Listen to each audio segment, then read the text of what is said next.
Good morning, guys. Ayan, ito ang inyong lakwatserang bakekang ay mag-asu-asuhan tayo ngayon kasi para to sa mga asu-asu ang attitude. Ayun na nga, nabalitaan ko sa mga vlogger ng Zambales. Ayan, na kailangan daw may coordinator pa. Coordinator? Ano yan, politika? Tapos ito pa, ang sabi pa, sa mga coordinator, kailangan i-unfollow nyo sila, yung ibang vlogger. Kailangan kami lang yung ipa-follow nyo. At ito pa, meron pang GC bawat barangay. Saan ka pa, di ba? Antindi.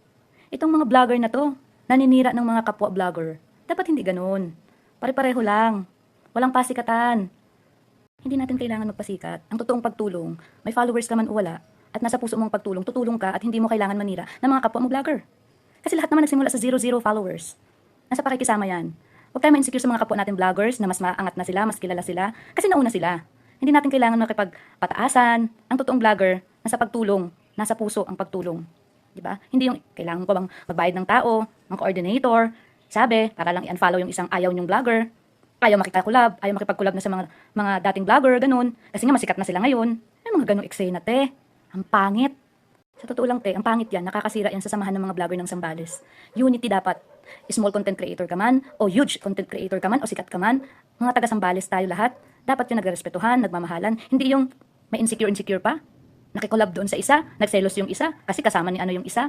Huwag ganun. Huwag niyong hatiin ang mga samahan ng content creator ng Zambales.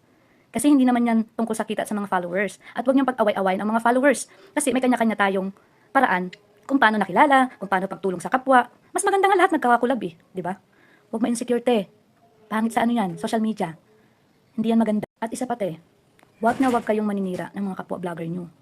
Kasi may nakilala kayong mas nasusuportahan kayo, mas nabibigyan kayo ng sponsor, tapos yung mga dati nyong kasama, sisiraan nyo. Kasi wala masyado, syempre nagsisimula pa lang, wala pang maibigay.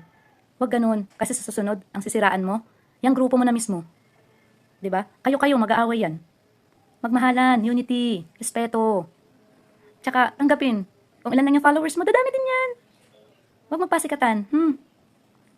Sakit mo sa tenga ko eh. Diyos ko, ayan. Tsaka yung ilong kong itim na itim, nako. Huwag ako te. Alam ko mga eksena nyo. Huwag sila kwatserang bakeka. At ito pa mga bakla.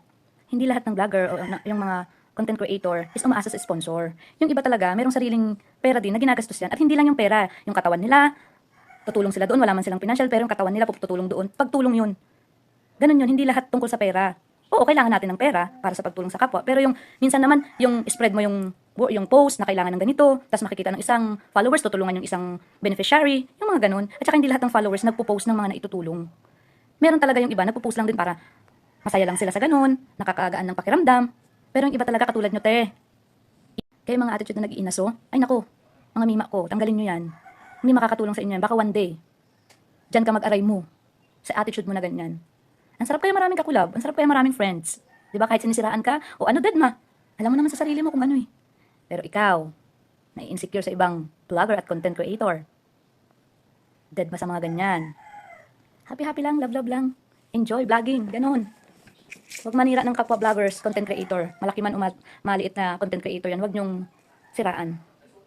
Dahil lahat tayo may kasiraan. Yun lang, inay. Thank you!